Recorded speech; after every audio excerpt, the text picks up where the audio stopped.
subscribe to my good friend Jim Smith's podcast, The Blades Ramble, right now. Ramble on! Touch and try, what a goal from George Bulldog! Finished by Oliver Burnley. What's happening, Blades? It's here, fixture day. I thought that's all I was going to come on and talk about, but there's so much more that's happened now since. Unreal. It feels like we're off to races now. It feels like the new season's underway. You know, focusing on recruitment initially, but with them fixtures coming out, it just makes it all real, doesn't it? And to be fair, I thought we were going to be like, oh my God. But it's exciting. It's made me really excited for the new season. Getting all dates planned in, where we're going, what we're doing. So, I don't think we could have asked for much more from fixtures, to be honest. 3 out of his first 4 are at home. And I mean, we've got City, second home game. But I think it's Palace at home, Forest away, City at home, Everton at home. I can see us getting 7 points from them opening 4. I don't think we'll get anything against City, even though we're at home. I'd love to go to Forest and win. We've got to be looking at them sort of games to squeak us extra points out. Palace at home, they're an established Premier League team, doing really well at the moment, just a steady ship, but they're the make or break games for me. And then Everton, who have really struggled over the last couple of seasons. I think we can, I'll be disappointed with anything less than 5 points. So that'd be drawing 2 of the winnable games, if you like, and winning 1 of them. Obviously, anything from City's a bonus, even though it's at home. So we start at home, first 3 out of 4 at home. We also finish at home. Spurs at home, last game of the season. I don't think we could have asked for any more in that regard. The only disappointing thing about it, and this were always going to happen at whatever stage of the season it were at, African Cup of Nations, Iliman is obviously a big part at Senegal set up now, and he will miss potentially up to 4 games, which ain't good news for us. So AFCON kicks off on 13th of Jan, and it runs potentially to 11th of February. So, and they're reigning champions, so you'd think they'll do well even if they don't win it again. So they're gonna, if we assume they go long in tournament, then they'll miss 4 games. So they'll miss West Ham at home on 13th of Jan, which is kick-off day for AFCON. He'll also miss Palace away on 30th of Jan. Then there's a chance, that must be end at group stages, because there's a chance he could be on his way home then, and he'll be back in time for the next 2. But if they progress like we think they probably will, they'll miss Villa at home on 2nd of Feb, and what will probably be a really crucial game for us, Luton away on 10th of Feb. Not ideal to be missing your best player, and let's be right, there's no ifs or buts. He is our standout player by a country mile. But having said that, in terms of the overall, we were going to lose him anyway for that time period. I'd just rather we were playing City, Arsenal, Chelsea, Man U, those that you can potentially write off. But we did okay against the bigger teams when we were in the Prem last time. So I'm happy with those fixtures. But how do you feel? Do you think there's a couple of sticky periods that we might come up against it a little bit? There's always that in there in any season. But I think it's quite nicely spread. And I don't think we could have asked for much more, but it is going to be tough, no doubt about it. We have to play everybody twice like they all say. But I think this start for us can really set us off. A good start is absolutely vital, but I like the fixture list as it is. Let me know what you think, because you may not agree. You may think we've got a tougher running in certain periods. It's left me really excited for the season. Now, I'm not going to do an intro, because I might even redo the intro essentially, but a ramble rumour, if you like, that came out today, I immediately shot down. TalkSport, I think, is where I initially saw it, said that Sheffield United are exploring the option of getting Kyle Walker back at the club. And I immediately said, would love this, it's not going to happen. Because that's my opinion. There's no prior knowledge of that. I don't know what's any conversations that might have gone on. Anyway, Darren Smith, who is very well respected on Twitter as an in at the club, as we've discussed before, give me like an inkling of hope and sort of cracked the door open a little bit for it potentially to happen. Kyle Walker, Champions League winner, England international for the last 10 years. Let's be honest, I think, and we are biased, but trying to be objective, I still think Kyle Walker is the best right back that the Premier League's ever seen. His longevity, his high level of performance, playing for the best team in Europe, certainly, well, officially now, but you could argue the world without knowing enough about the other teams around the world. But wow, could be coming back to his club, Sheffield United. I can't see it. There was no way I could see it. And then as day wears on, turns out, just from little nuggets that were dropped here and there, he is on 160 grand a week and he's got a year left to run on his deal. So Nath Emmingham, Examiner, has rightly said this would need a huge commitment from Kyle and probably City to let him go either very cheaply or for nothing. Kyle would need to reportedly take around an 80% wage cut to get him into that 35 grand a week wage bracket. Now, Kyle Walker doesn't need the money, as we all know. On 160 grand a week, he's a multi-millionaire.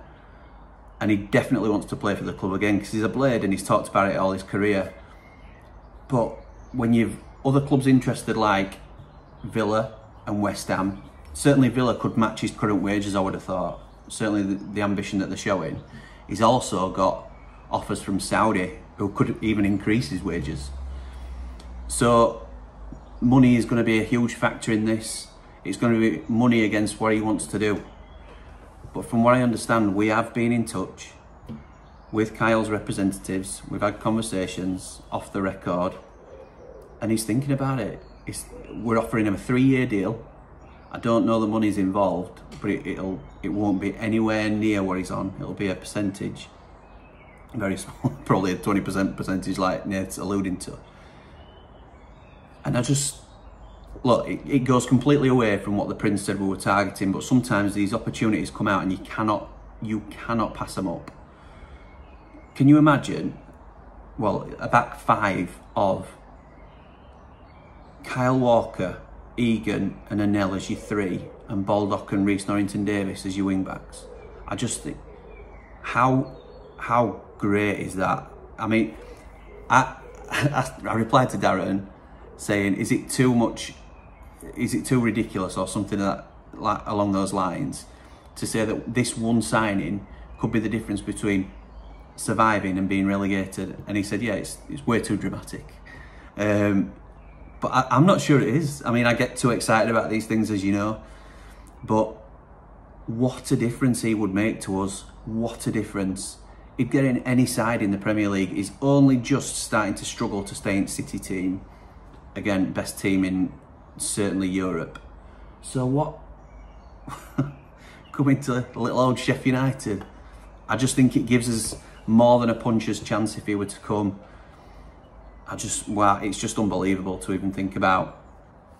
So, let me know what you think. If it's going to mean he skews our wage budget, if it's going to mean that we have to put more into him so we can't strengthen other areas of the pitch, which admittedly we need to strengthen more than we do there, which is he'd command the right centre-back position and Nell would have to move across for me. And he's versatile enough to do that. It's just not his comfortable side. What do you think? I mean, for me, I don't even think it's a question. I think it's a no-brainer. We're all conscious of the financial situation of the club, but sometimes, let's be right, he's an elite player. He's 33, so he won't get better. But he might still have another couple of good years in him at this level.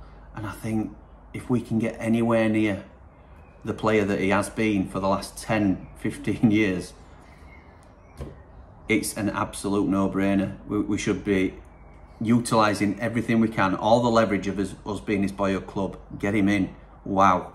Kyle Walker. I just want to take a quick minute now to touch on the channel, basically. So the channel continues to grow, which I'm really excited about. And with that comes different opportunities. So I've been in touch with, had a little bit of contact back and forth with NordVPN. Now, you may have heard this on other channels and talked about elsewhere. I'm not advertising for NordVPN at the moment. This is not what I'm talking about. I've got the opportunity to work with them in terms of an affiliate link where people can click on a link that I'll put in the description and get a discounted rate. What I want to do first, before I do that though, I'm not going to put it in this video, and I might not put it in future ones. I'm going to trial it myself, because I've heard people mention it, and I'll be honest, I don't know enough about it. So I want to do my research before I put it out on my videos and talk to you and try and sort of tell you whether it's good or not. And then I'm going to give you an honest review if I do decide to run with it, because it would help the channel. Or, you know, if we get a bit of a kickback from anybody that purchases it, and then all proceeds go back into the channel. But I don't want to sort of try and advertise stuff that isn't quality stuff or isn't of use. So I haven't looked at it yet. I'm going to get it myself first. I'm going to trial it. I'm going to tell you about the pros and cons, and if there's too many cons, then I'll at least make you aware, and I probably won't even use it. So just letting you know that might be coming in the future, but I don't want to be putting stuff that's not bang on. And we continue to look at leveling up the channel in terms of, I don't want to be caught out by copyright law. I talked about this last time. I did get an email from someone from a local band that we're having discussions with at the moment, and there's potential that we could get some bespoke music on the channel, which would be absolutely unreal. I've listened to some of their stuff, and they're a fantastic band, but I'll fill you in more on that when it comes close to the time. But I'll play some of their existing stuff as part of the outro, and let me know what you think, because it's all about feedback from you, as we've talked about previously. Anyway, back onto Blades updates. So last thing I'm going to touch on today, Hecky has been interviewed. First time, and it feels like ages, because obviously they've all been away on holiday, celebrating and what have you. So what has he been talking about? Well, a bit of everything really. First thing he touched on was Billy leaving. That was the first thing that Gids asked him about. He basically alluded to the fact that it wasn't his decision. He said to Gids, you know, I wanted to keep the whole squad together, but I do understand why the decision was made. I think that's passing buck a little bit, if I'm honest. Listen, Hecky speaks so well, but I think sometimes you've just got to own it. And Wilder did this a lot, and I love Chris Wilder, as you know, but he used to deflect and sort of say, well, it's not I do what I can, this is my job, and that's absolutely fine. And it may have been a club decision rather than a manager's decision, but sometimes you have to toe the party line a little bit, don't you, and sort of project that that's what we want as a football club. What you don't want is people thinking that the club's making decisions that the manager don't agree with. So, but he did say he understood it, so this isn't a massive criticism of Hecky. We are mates after all. But I just thought he could have owned that a little bit. He was asked about what type of players we're going to be looking to bring in. It were quite clear that we're not looking at established Premier League players, which none of us expected really. We're not going to be paying out big money for signings. We've got a limited budget. We're looking at frees and loans. They'll play a big part of our strategy. It doesn't mean we won't spend any money on fees, but we're so limited in what we've got that's the main market that we're focusing on. He were asked about Tommy Doyle and James McAtee. He said he hadn't spoken to City X, they've been a little bit busy, which they have been brilliant. And but he were definitely planning on speaking to him about both lads and potentially some others. It sounded to me more like he's keen for Tommy to come back. His words were, both lads know what I feel about him, and I know what both lads feel about Sheffield United, which is great to hear, but don't always get the deal done, does it? So until Tommy's back, watch this space. He confirmed what we already knew really, in terms of Illiman and Sander only having 12 months to run. Kids were quite keen to establish that, is there an option in club's favour? Well, there isn't, and I think we've reported that several times on here. This will be certainly Illiman's last season with us, and it's a risk for the club to take. I go back and forth, as I've said, on whether it's the right risk to take, but I understand why we're doing it, because we're just so much better with him in the side. He wouldn't say how many he wants. He said that he'd come back from holiday and read some reports, and he said some were absolutely laughable about some targets that we've been linked with. He was specifically asked about Cody. He said, yeah, some have been laughable, but some have been potentially spot on. So you'll just have to wait and see, and I'm not going to tell you. He was asked how many. He says, I'm not going to say. But then he were also asked about what about the 3 lads that have been offered new deals, if you like, which we can only assume are reduced terms because we had options on them.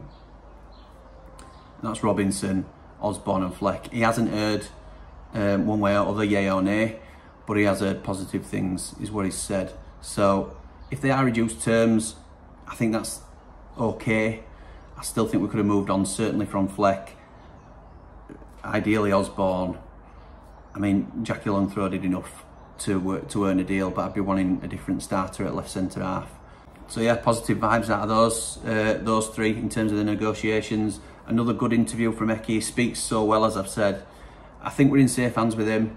It don't guarantee his safety, obviously, but I think in terms of a long-term vision for the club, that's what he spoke about, really. He said, while he was talking about budgets, he did say that while I'd love to have more money to spend and whatever, and just add to the quality that we've got, he's also got half an eye on the future of the club, which is absolutely essential for us going forward. And I think when we step back and look at the bigger picture, the majority of us fans agree with that.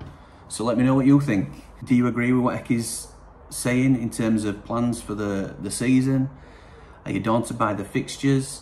What do you think to Kyle Walker potentially coming back? I know the answer probably before you even put it in, but just wow. And what about Eki's interview? Did he reveal anything that you weren't expecting? Did it crop up any surprises? Do you think we need to get a move on with some signings? I tend to now, but he did also say that, look, if we sign like 8 or 9 now and we're ready to go for season, well, that's daft, because sometimes better players become available later in the window. For me, that's a bit of a chess game, bit of a gamble, but that's the game we're in. So let me know what you think. Thanks again for your support, really appreciate it. Come on, you red and white wizards. Up the blades.